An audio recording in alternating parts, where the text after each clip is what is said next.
बिहार में चुनाव का सिलसिला तेज हो गया है और इसी के क्रम में जो वहाँ के सीएम है नीतीश कुमार, उनका घोषणा है कि 5 सालों में, अगले 5 सालों में 1 करोड़ लोगों को यानी 100 लोगों को जॉब देंगे।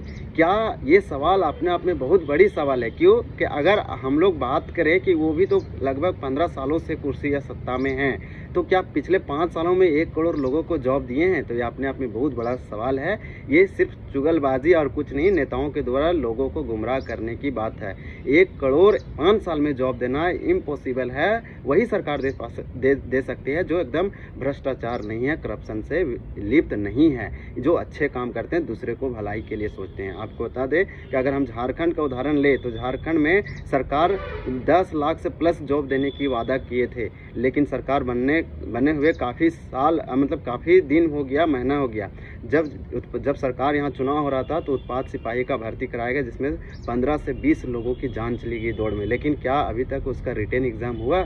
नहीं हुआ। लोग उसमें वेट कर रहे हैं, लोग आहत हो रहे हैं। तो वैसे लोगों की भावनाओं को ठेस पहुंच रहा है। सरकार को सोचना चाहिए, वहाँ के युवाओं को मारा जा रहा है, एक तरह से आप बोल सकते हैं। ये जो कि सही बात नहीं है। सरकार को रिटन एग्ज़ाम लेना चाहिए, उसका फाइनल लिस्ट निकालना चाहिए, क्योंकि कई लोगों ने अपनी कुर्बानियाँ दे के भी दौड़ निकाला, कई मेहनत उसमें किए हैं, संघर्ष किए हैं। तो अगर अभी हाल ही फिलहाल वहाँ पे जिस प्रकार से सेंट्रल में एसएससी का होता है जॉब सीजीएल लेवल का, उसी तरह से झारखंड में भी होता है, यानी हर स्टेट में होता है। तो वहाँ एसएससी सीजीएल टेक्निकल का एग्ज़ाम था। लोग सेंटर पर पहुँचते हैं और नोटिस पाते हैं कि उसके रात में ही कि एग्ज़ाम कैंसिल होगा, एग्ज़ाम नहीं होगा। तो किसी भी प्रकार से वहाँ अगर बात करें तो सही से एग्ज़ाम कंडक्ट वगैरह नहीं होता है और नहीं कराया जाता है। सरकार लोगों को सिर्फ फॉर्म भरवा के ठगती है और गुमराह करती है, युवाओं को मारा जा रहा है। अगर हम बिहार के भी बात करें तो काफ़ी 70 का यहाँ पे क्या होता, प्रोटेस्ट हुआ था। सरकार उस पर भी एक्शन नहीं ली। सरकार बोली कि हम सही हैं, तो सरकार अपना बात सुनती है, ये तो वादा कर देती है।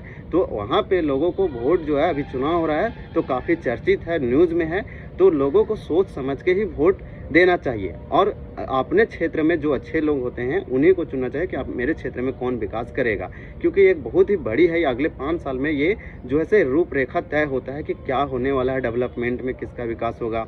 तो आप आगे एक उदाहरण लेते हैं। हाल ही में वहाँ पे शत्रुघ्न यानी यादव को, जिसे खेसारी लाल यादव भी कहा जाता है, उसको वहाँ पे सीट दिया गया। तो यहाँ पे हम लोग देख पाते हैं कि वो तो एक कलाकार हैं, राजनीतिक के आदमी तो नहीं है, तो उसको उतना आइडिया नहीं है। जबकि वहाँ के जो लोकल लोग होते हैं, जो कार्यकर्ता होते हैं, उनको देना चाहिए था, क्योंकि वो रियल जानते हैं कि लोगों का क्या है समस्या। तो इस प्रकार से आप चीज़ों को समझ पा रहे होंगे। Thank you for watching this video.